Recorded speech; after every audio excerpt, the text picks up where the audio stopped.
You may keep in mind that on the other side of the line of control, there are Kashmiris who are our own brothers and sisters.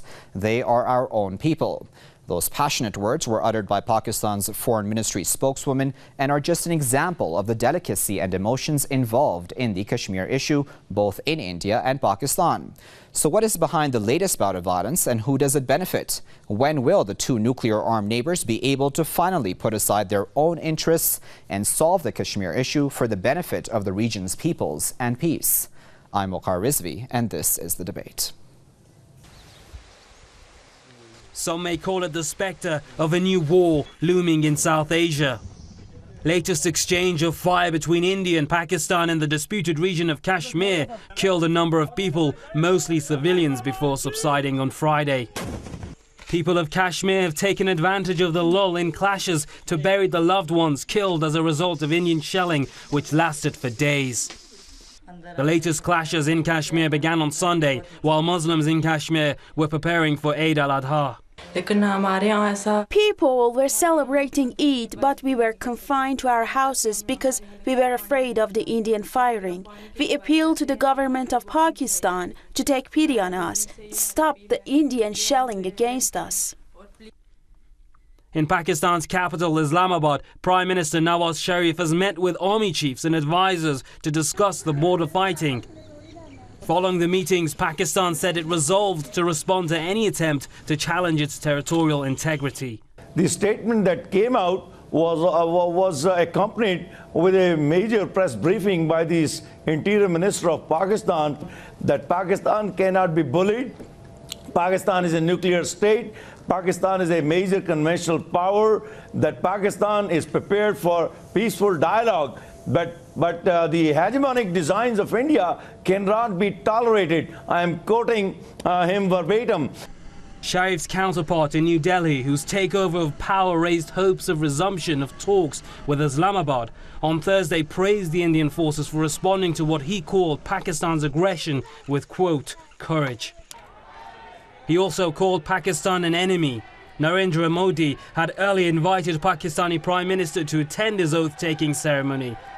In addition to keeping an eye on Pakistan, India has had to crack down on a popular movement in Kashmir where many people are seeking independence or a merge with Pakistan. The crackdown has killed tens of thousands of people, mostly civilians, since 1989. Kashmir is divided between Pakistan and India along what's called the line of control.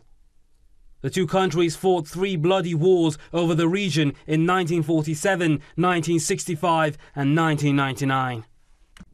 They have also engaged in saber-rattling on many occasions by conducting nuclear tests and test-firing various types of missiles. The cessation of the latest hostilities, which were the worst fighting since 2003, came after the UN urged Pakistan and India to engage in dialogue to find a long-term solution for peace and stability in Kashmir. Any lasting solution to the disputes between the nuclear-armed rivals over Kashmir seems to be far-fetched given the current deep mistrust between the two sides and the complex nature of the crisis.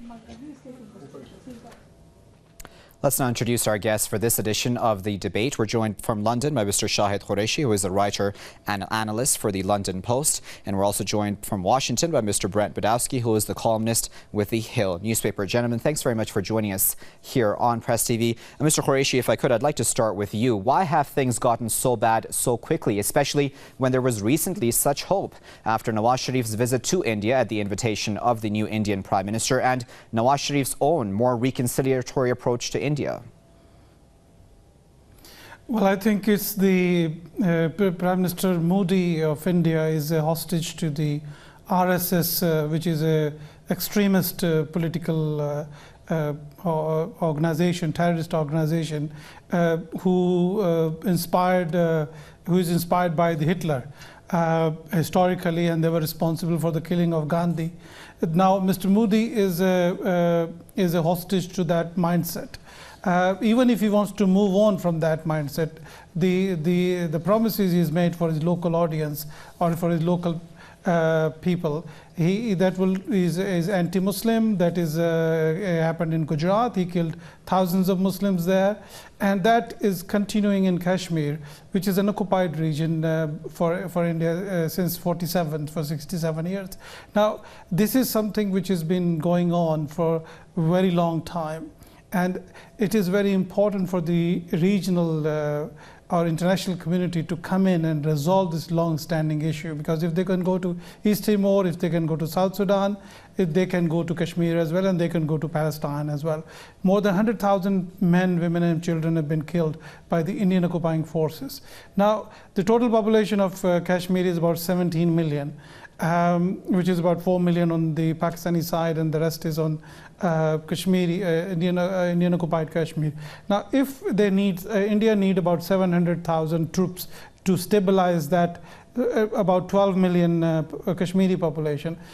Pakistan's total population is 180 million. Now, how much troops will be required for the Indians to reoccupy or to occupy Pakistan or to have a war with Pakistan? Pakistan is a small country where they can just walk in like Bhutan or Nepal or any other country.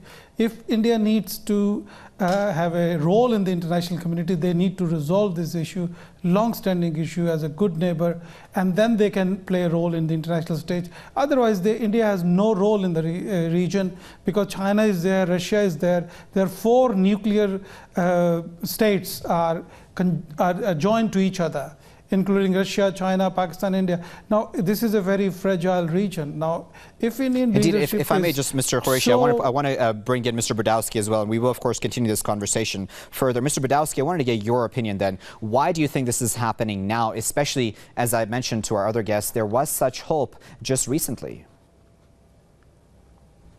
Well, first of all, while my sympathies lean towards India, I think there is some justice in both sides. I think the Nobel Peace Prize Committee had the right idea today by picking as winners one who represents Pakistan and one who represents India. And I'd like to see the Prime Minister Sharif and Prime Minister Modi both take a page out of the Nobel Prize Committee. The problem goes back, obviously, since before I was born and before most of our audience were born. There are ancient hatreds. On one level, it's absurd and ridiculous that so many people died for wars and battles and conflicts that never end. What I would suggest right now is that the United Nations consider appointing a highest level peace negotiator, somebody that has credibility with Pakistan and with India, somebody who has credibility around the world to see if they could stop this madness before it gets any worse. I do think there are problems in Pakistan. There is a government there under Prime Minister Sharif that's under pressure because there are stories about corruption. That's not helping. There are stories about the possibility of a military coup again. I don't know how true they are, but the stories are there. I think that Prime Minister Modi has tried to reach out, beginning with his inaugural. He has a mixed record, to be honest about it. But fundamentally, I think our loyalties and our devotion should be with the innocent people, the civilians, who once again are getting killed by combatants on both sides fighting ancient wars that never seem to end. And in honor of the civilians, and with respect to what the Nobel Peace Prize Committee decided today, which was a reflection for both countries to be proud of the same thing at the same time, I think the best solution today, as we sit here, is to have the United Nations appoint a truly neutral, internationally respected mediator, and both sides, both prime ministers and both militaries, should tone down their talk, tone down their rhetoric, pull back their guns, and see if we can bring some kind of a mediation before it gets worse, because it is a very dangerous conflict between 2 nuclear powers, both of which have been fighting each other and attacking each other for far too long. All right, you went through quite a bit there, Mr. Brodowski. I want to put one of your points there to Mr. Qureshi. Mr. Qureshi, Mr. Brodowski, they're mentioning the United Nations, and Pakistan, in fact, has mentioned the United Nations. I believe the Foreign Ministry has said that representatives of the United Nations Military Observers Group for India and Pakistan should visit the Indian side of Kashmir, too, in order to write up a neutral report on what has happened here with these ceasefire violations, because they've already visited the Pakistani side, apparently. How do you feel about the UN getting involved in solving this issue? Well, let me clarify a few issues which our colleague has raised. Number one, Kashmir is not a real estate matter. It is a matter of people, human beings, and no matter how long it's long-standing this issue is, the issue still stands that India has occupied the Kashmir against the aspiration of the people. India went to the UN Security Council, asked a promise that there will be a plebiscite in there, which didn't happen. India has been violating all the UN resolutions since then, and now it's the United Nations' responsibility to fulfill its promises and enforce the UN Security Council resolutions as the UN has done in Iraq, in Afghanistan, and many other countries. The pick and choose attitude of the UN is not helping anyone. No matter if you have a high level of delegation who will be moving one side to another side, is not going to help. There needs to be a realistic dialogue. There needs to be they should be pointing that who is the occupier and who is the victim. This issue of both sides, when we talk about Palestinians or when we talk about the Kashmiris, we need to differentiate that the one nation is occupied by an occupying force, which is India, and in the Palestine it's Israel. Now we can't mix the two, because on one side they have 700,000 troops who are occupying a small area which is living in occupation for